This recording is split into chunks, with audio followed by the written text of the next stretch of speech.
My Lord, Dhaniram जैसे किसानों से हमारा क्या ताल्लुक? खेती से भला हमारा क्या ताल्लुक?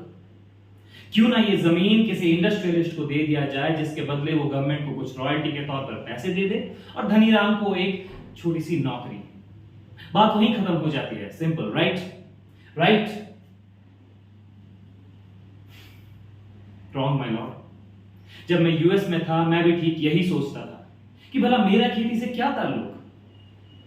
लेकिन जब इंडिया वापस आया तब समझ में आया कि पास्ता खाने वाले अमीर से लेके चावल खाने वाले गरीब तक हर एक इंसान का खेती से ताल्लुक है my Lord.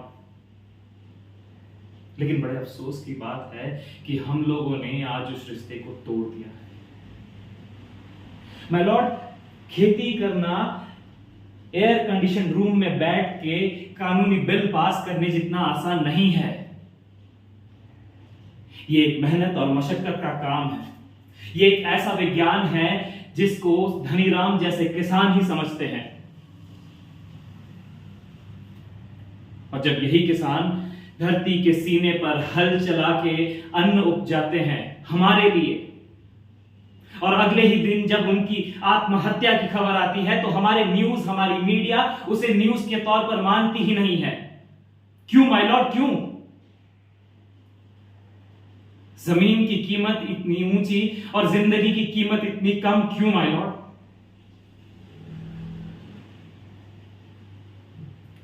Sorry my Lord, मुझे लगता मैं गलत बोल गया। जिंदगी की कीमत कम नहीं है। धनीराम जैसे किसानों की जिंदगी की कोई कीमत ही नहीं है।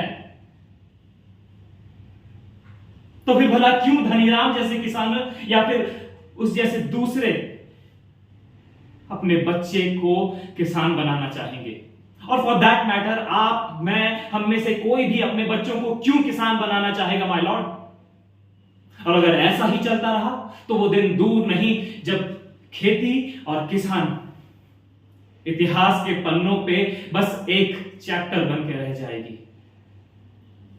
इसीलिए मेरी ऑनरेबल कोर्ट से यह दरखास्त है कि सरकार द्वारा पारित किए गए इस बिल को सिरे से खारिज किया जाए, नल एंड वॉइड, और सरकार को यह सख्त निर्देश दिया जाए कि वो धनीराम जैसे किसानों के हित में काम करे, ना कि उनके against. That's it, my lord. That's it.